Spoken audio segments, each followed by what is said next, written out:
Mohon izin Pak. A'udzubillahi minasyaitonirrajim. Bismillahirrahmanirrahim. Assalamualaikum warahmatullahi wabarakatuh. Alhamdulillahilladzi anzala as-sakinata fi qulubil mu'minin liyazdadu imanan ma'a imanihim. Summa alhamdulillahilladzi hadana lihadza wa ma kunna linahtadiya laula an hadanallah.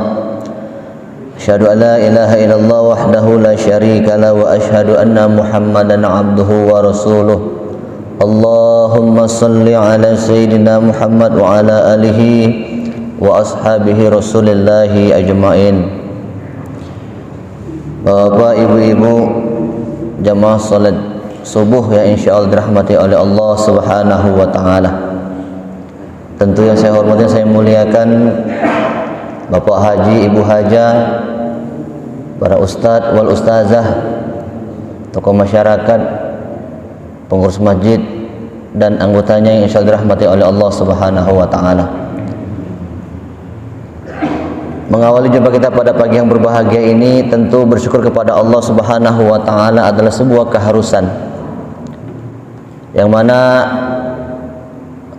nikmat subuh itu hanya Allah berikan kepada orang-orang tertentu, dan kita adalah termasuk orang-orang pilihan itu. Maka bersyukurlah kita yang hari ini hati kita masih khusyuk beribadah, kaki kita tulus ikhlas melangkah ke masjid dalam rangka melaksanakan ibadah kepada Allah Subhanahu wa taala. Demi Allah saya katakan, Pak, aku ini aku iri dengan orang yang punya mobil 2, mobil 3. Demi Allah aku iri, Pak. Aku iri dengan orang yang punya rumah 2 tingkat, dan aku iri dengan orang yang punya harta yang begitu banyak.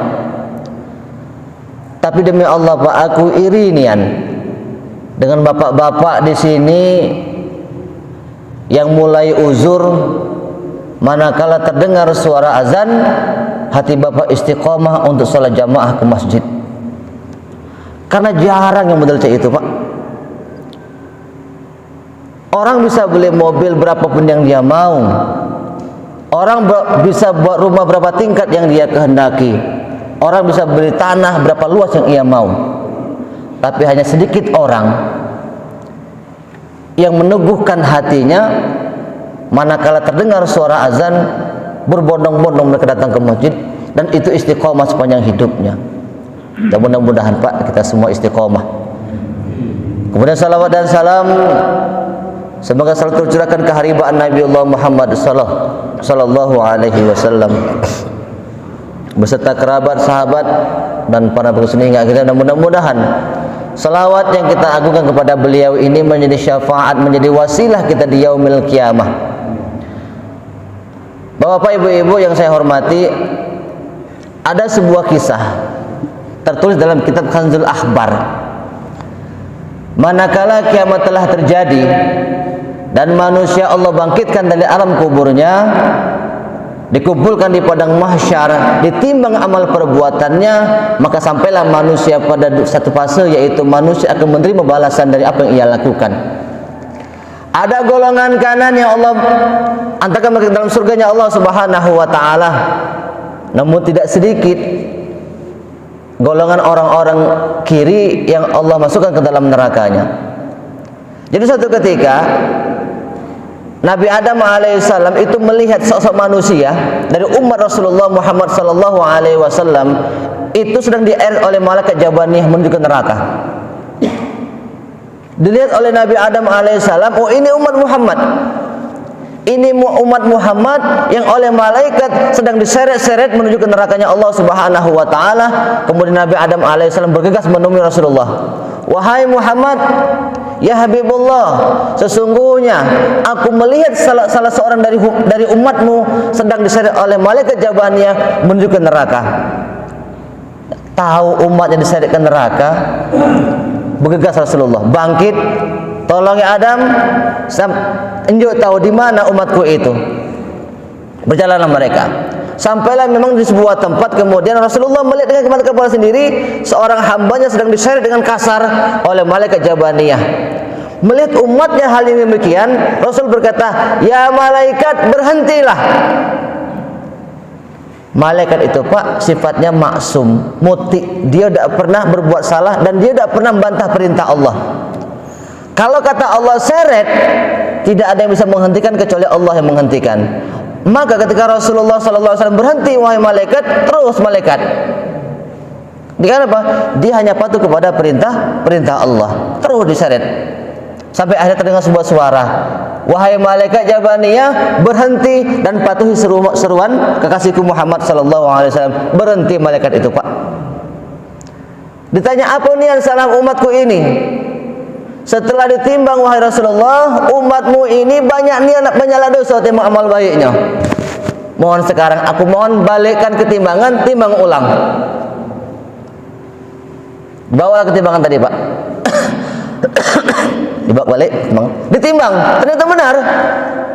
Dosanya lebih banyak daripada amal baiknya.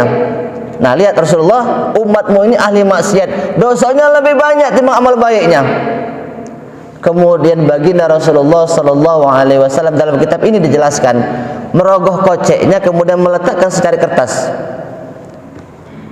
Atas izin Allah berbalik.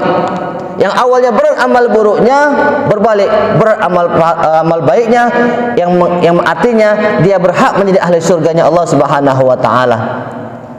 Setelah diselamatkan, umat ini bertanya, "Ya Rasulullah, apa niat yang kau letakkan di timbangan amalku tadi?"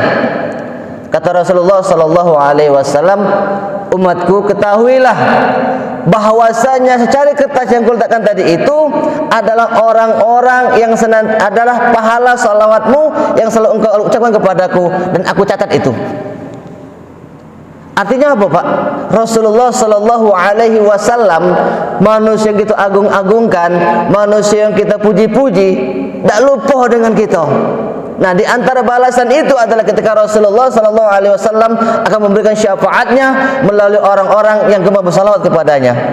Nah, maka manakala kita ini mendengar ucapan nama Rasulullah itu disebut, maka dikata Rasulullah, "Sebahil-bahil umatku, sepelit-pelit umatku adalah manakala disebutkan namaku mereka enggan bersalawat."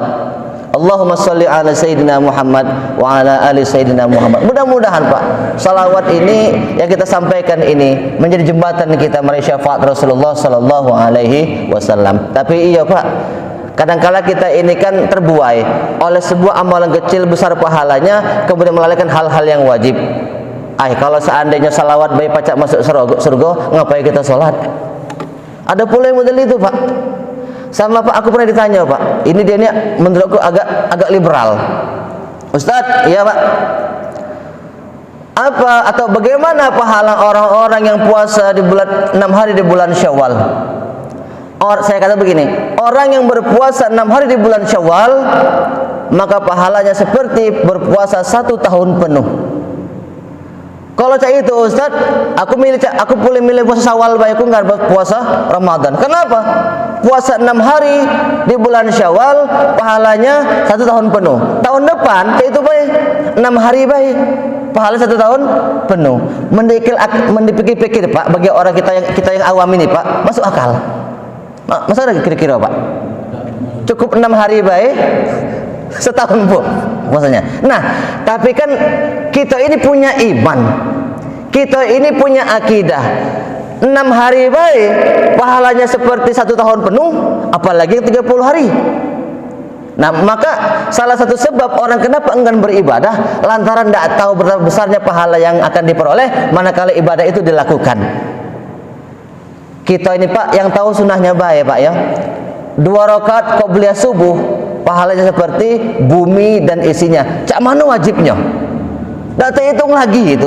Nah, kadang-kadang ini yang membuat orang itu malas ibadah lantaran tidak tahu betapa besar pahala yang Allah berikan kepadanya manakala ibadah itu dilakukan. Mudah-mudahan Pak ini menjadi motivasi Pak. Yang sunnah baik begitu besar, apalagi yang wajib. Bapak ibu-ibu yang insyaallah dirahmati oleh Allah Subhanahu wa taala. Tidak terasa Pak ya, kita ini lagi tanggal 5 Rajab. Artinya road to show to Ramadan. Dalam lagi kita masuk Ramadan. Rasulullah Shallallahu Alaihi Wasallam mengajarkan sebuah doa manakala telah memasuki bulan Rajab. Allahumma barik lana fi Rajabah wa Sya'bana wa balighna Ramadan. Ya Allah, ya Rabbi Tuhan kami, berkahilah kami ya Allah di bulan Rajab. Kenapa bulan Rajab, Pak? Karena bulan Rajab adalah satu di antara 4 bulan-bulan haram. Bulan haram itu maksudnya bulan yang Allah muliakan. Di bulan ini diharamkan terjadi pertumpahan atau peperangan. Makanya dalam sejarah Islam tidak pernah terjadi peperangan di 4 bulan ini. Satu di bulan Muharram, kemudian 2 di bulan Zulqa'dah, lalu kemudian di bulan Zulhijjah, dan kemudian di bulan Rajab. Tidak ada peperangan zaman ini. Ramadan ada. Karena peristiwa Fathul Makkah atau pembebasan kota Makkah itu terjadi pada tanggal 20 Ramadan. Artinya di bulan Rajab ini Allah haramkan lantaran Allah memuliakan bulan ini. Maka ketika Rasulullah SAW mengajak kepada umatnya, manakala masuk ke bulan Rajab, perbanyaklah doa Allahumma barik lana fi Rajabah. Minta berkah, minta selamat di bulan Rajab. Kemudian wa Sya'bana, begitu pula di bulan Sya'ban. Wa balighna Ramadan, dan sampaikan ya Allah kami ini di bulan Ramadan. Tentu kita berharap, Pak. Berharap nian. Karena pernah suatu ketika itu seorang umat Nabi ini berkeluh kesah kepada Rasulullah. Seorang sahabatnya, ya Rasulullah, aku ini begitu iri dengan umat-umat terdahulu. Kenapa? Karena usia mereka panjang-panjang, umurnya panjang-panjang. Lihat umatmu ya Rasulullah, 50, 60, 70 berangkat. Nah, yang 70 itulah jarang. Ada sini yang 70, Pak. Ada mungkin, Pak, ya. Nah, itulah banyaknya bonusnya, Pak. Ya, 60 lah mendekati bonus tuh. Nah, mentelah 70 itulah banyaknya bonusnya.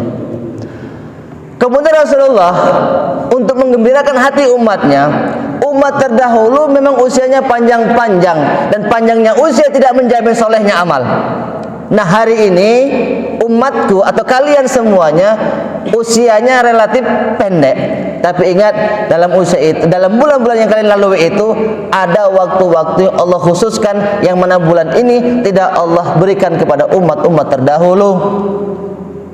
Satunya tadi adalah bagaimana kemudian Ramadan Allah berikan kepada umat Rasulullah Sallallahu Alaihi Wasallam. Maka Ramadan adalah salah satu momen yang paling kita tunggu-tunggu, karena di bulan ini Allah Subhanahu Wa Taala menggandakan segala amal yang kita lakukan. Bapak, ibu-ibu yang insya Allah dirahmati oleh Allah Subhanahu Wa Taala. Nah, sebelum datang Ramadan itu, tentu sebagai orang yang mengidam-idamkannya butuh persiapan. Ibarat kata kita nak nyambut tamu agung, tentu semakin besar persiapannya. Karena Ramadan adalah bulan yang agung, bulan yang besar, maka butuh persiapan yang matang. Sebelum ibadah puasa kita lakukan, ada hal-hal yang mesti kita lakukan. Maka kemudian dalam suatu riwayat, suatu ketika Pak Rasulullah Shallallahu Alaihi Wasallam itu sedang naik khutbah, sedang berkhutbah. Di tengah-tengah khutbahnya Rasulullah terdiam, kemudian mengucapkan kata amin 3 kali. Amin, amin, amin. Kemudian Rasulullah tertunduk lesu, sehingga selesai khutbahnya sahabat bertanya, ya Rasulullah, kami melihat engkau mengucapkan kata amin 3 kali. Doa apa yang telah engkau aminkan tadi ya Rasulullah? Kemudian Rasul menjawab, sahabatku, ketahuilah, tadi barusan telah datang kepadaku malaikat Jibril. Dia berdoa kepada Allah Subhanahu Wa Taala, yang doanya begini, Pak. Ya Allah, jangan kau terima puasa umat Muhammad. Nah, ini ada pertanyaan penting di sini, Pak. Ya Allah, jangan kau terima puasa umat Muhammad bagi seorang anak yang durhaka kepada kedua orang tuanya. Nah, ini penting ini. Ya.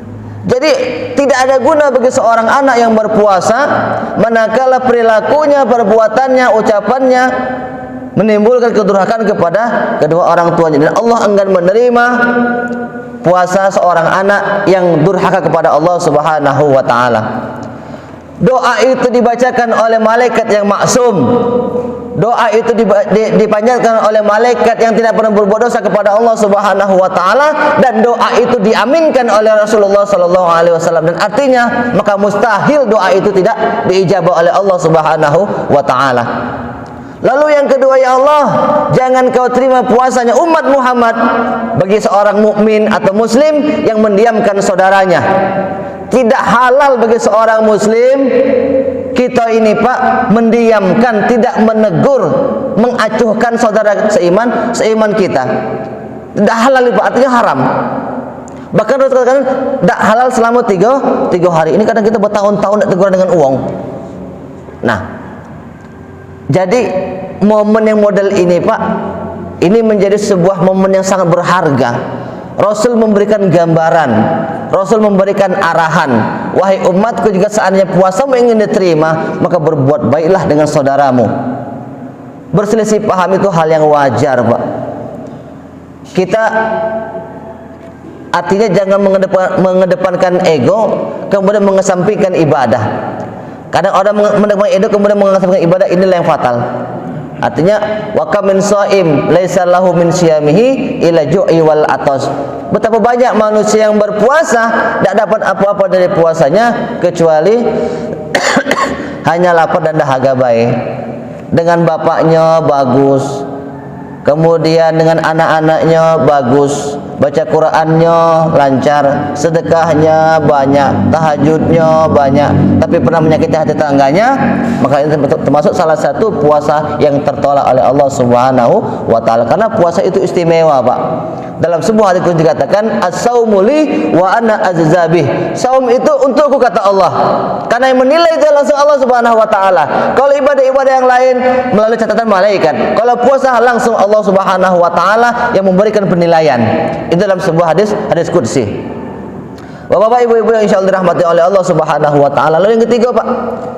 Nah, ya Allah, jangan engkau terima puasa umatnya Muhammad ini manakala suami istri ini tidak saling mengasihi.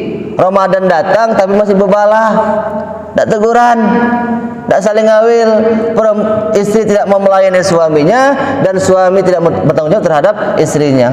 Nah, ke puasa yang model uang ini, Pak, Rasulullah sallallahu alaihi wasallam mengaminkan doa malaikat, jangan diterima ya Allah puasa umatku yang model ini. Bapak-bapak, ibu-ibu yang insyaallah dirahmati oleh Allah Subhanahu wa taala. Itu di persiapannya. Nah, jadi artinya Ramadan ini adalah sebuah harapan besar bagi kita. Nah, di samping itu juga sebelum Ramadan ini masuk, Allah Subhanahu wa taala itu memberikan kemudahan, memberikan kemuliaan di bulan-bulan sebelumnya. Di antara bulan Rajab yang hari ini kita jalani. Nah, banyak ulama yang menganjurkan, bahkan Rasulullah sallallahu alaihi wasallam menganjurkan setidaknya ketika bulan Rajab ini masuk, banyak hal yang bisa engkau lakukan dan mempersiapkan dirimu untuk menjadi orang-orang yang soleh ketika datang Ramadan menemuimu. Di bulan Rajab ini, Pak, ada beberapa amalan-amalan yang memang istimewa kalau kita gunakan, yang mana amalan ini lebih istimewa dibanding bulan-bulan yang biasa. Yang pertama tentu Rasulullah SAW mengajarkan setiap bulan itu 3 hari puasa, termasuklah di bulan Rajab ini. Puasa 3 hari setiap bulan. Kemudian perbanyak sedekah. Kemudian banyak lagi, Pak, ada zikir, ada istighfar. Tapi artinya sedekah, zikir, istighfar tidak hanya kita lakukan di bulan-bulan ini saja, kemudian tidak dilakukan di bulan-bulan lain. Artinya sedekah, istighfar, zikir wajib kita lakukan setiap waktu. Hanya saja karena ini adalah bulan haram, bulan mulia, tentu pahalanya berbeda. Karena momennya juga berbeda.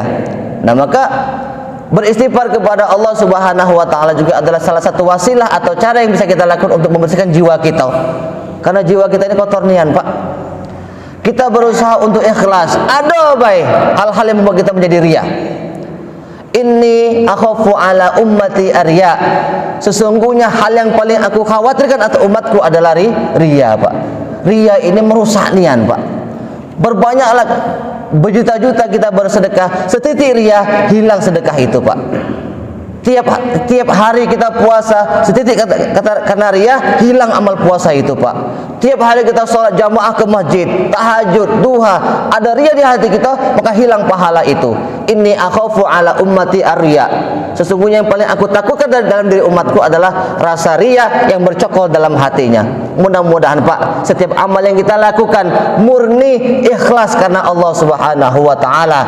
Ruhul ibadah al-ikhlas. Al-ikhlasu ruhul ibadah. Kunci hidupnya ibadah itu adalah keikhlasan dalam diri kita. Mudah-mudahan kita menjadi orang-orang yang ikhlas dalam beramal. Bapak Ibu hadirin yang insyaallah dirahmati oleh Allah Subhanahu wa taala. Tidak banyak yang saya sampaikan, tapi sedikit mudah-mudahan yang sedikit ini, Pak, ini menjadi pemahaman yang bermanfaat untuk kita semuanya. Terkhusus untuk saya pribadi. Mohon maaf apabila ada khilaf dan salah. Kepada Allah, mari sama-sama kita mohon ampun. Kita bermohon kepada Allah Subhanahu wa taala agar kiranya Allah Subhanahu wa taala berkenan menerima amal-amal kita, baik amal yang telah kita lakukan, amal yang sedang kita lakukan, dan amal-amal yang akan kita lakukan. Mudah-mudahan Allah Subhanahu wa taala memberkahi setiap langkah ibadah dan amal kita. Amin ya rabbal alamin.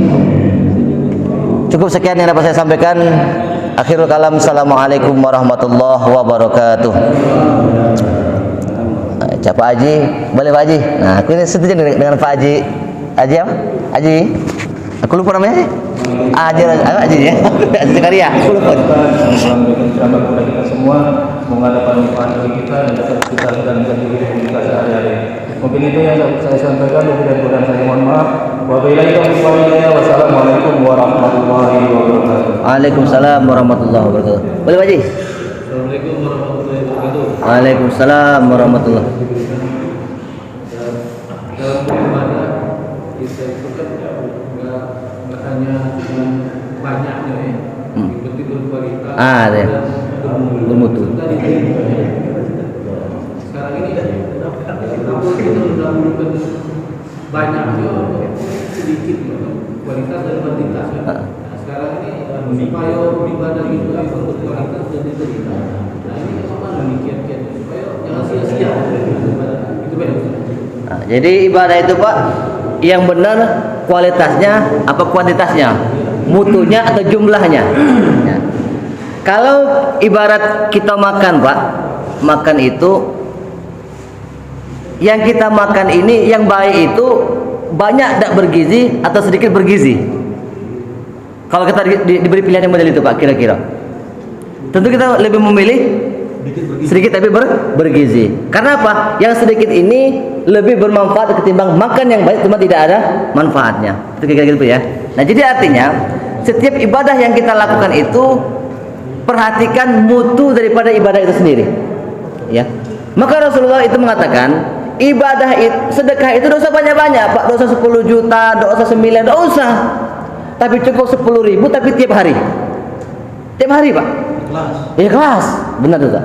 Ya. Ibadah sedekah itu, salat itu, salat tahajud itu enggak usah nak 10 rakaat, enggak usah nak 20 rakaat, cukup 2 rakaat tapi tiap malam. Itu lebih baik.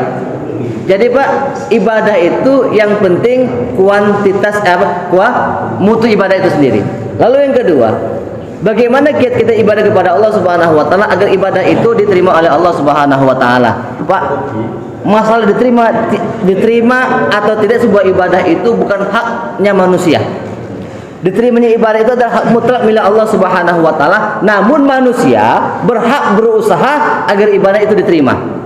Satu, Pak, kalau mau ibadah itu diterima, satu, tunaikan rukun dan syaratnya. Syarat salat jelas, muslim. Kemudian balik. Nah, kemudian syarat sah salat ada lagi, Pak. Pertama harus suci dari hadas kecil dan besar.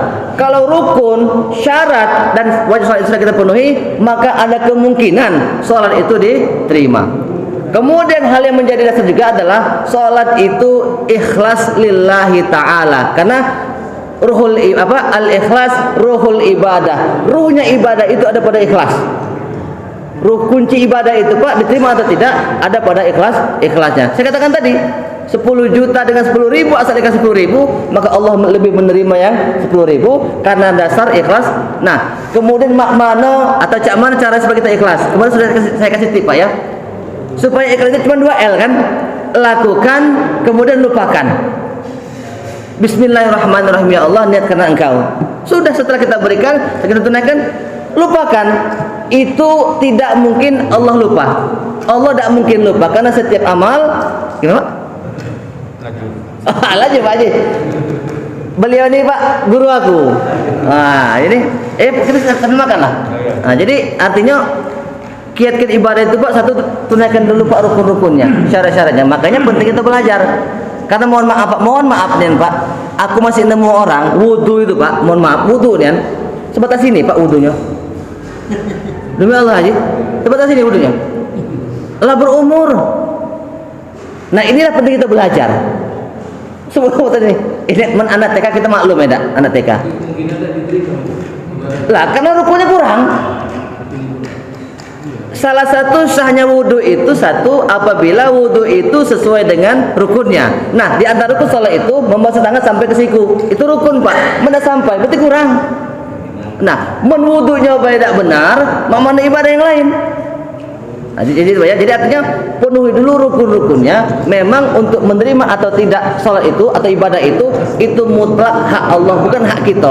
Cuma kita punya hak untuk mempertahankan supaya ibadah kita itu diterima oleh Allah Subhanahu wa taala. Cukup rukun dan syaratnya lillahi taala. Lakukan ibadah itu kemudian lupakan seolah-olah kita tidak pernah melakukannya. Kenapa? Walaupun kita lupa, kita catat, Allah mencatat hal itu. Itu aja ya. Makasih Haji. Aku setuju dengan Pak Haji ini. Lebih ke dialog. Pak Jakil. Boleh Pak Haji. Ya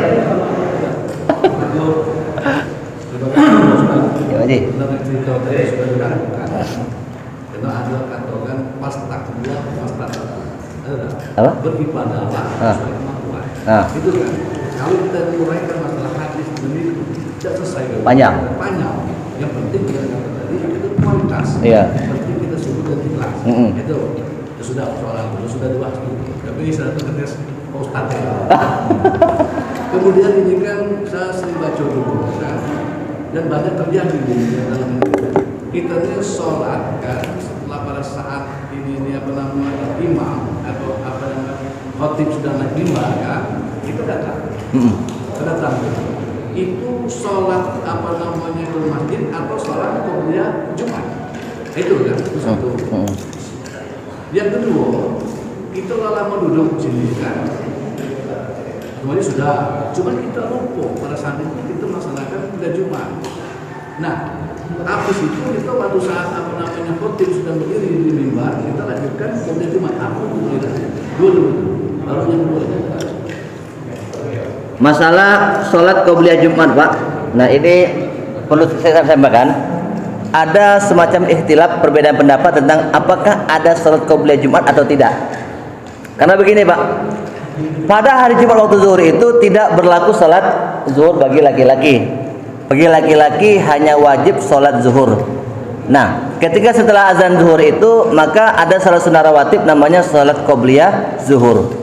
Nah ulama itu berbeda pendapat Pak, berbeda pendapat tentang satu mengatakan karena hari itu tidak ada zuhur maka secara otomatis tidak ada qobliyah zuhur. Nah kemudian sholat itu digantikan dengan dua khutbah sebelum sholat dan dua khutbah sebelum sholat, setelah itu 2 rakaat. Nah maka beberapa ulama berpendapat begini Pak, karena tidak ada sholat zuhur maka tidak berlakulah sholat qobliyah. Tapi ulama yang kedua mengatakan karena Jumat ada pengganti zuhur, maka ada sholat qobliyah zuhur. Nah, kemudian ketika imam sudah naik mimbar, sudah membacakan khutbahnya, datanglah kita nih kan, datang. Dia seharusnya sholat tahiyatul masjid apa sholat qobliyah Jumat. Nah, dalam sebuah riwayat Rasul itu lagi berkhutbah, lagi kasih wejangan, kemudian masuk sahabat, dia langsung duduk. Kemudian oleh Rasulullah berdiri, sholat dulu 2 rakaat, sholat tahiyatul masjid. Jadi artinya Pak, lebih kalau kita berbicara pada konteks hadis ini atau riwayat ini, maka dahulukan dulu salat tahiyatul masjid ketika khatib telah naik mimbar. Karena memang kalau kita berpendapat kepada pendapat yang pertama tadi, tidak ada salat ba'diyah atau qabliyah Jumat karena hari itu tidak ada salat, karena 2 rakaat itu sudah digantikan oleh salat 2 khutbah dan 2 rakaat di salat Jumat tadi Pak. Tapi karena kita di mayoritas memakai, maka silakan. Kan juga ada riwayat yang membolehkan.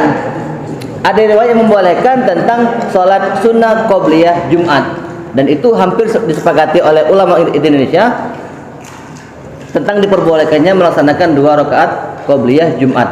Kalau kita datang itu, maka dahulukan dulu salat sunnah qabliyah, salat tahiyatul masjid, karena itu riwayatnya jelas Pak. Terima kasih Pak.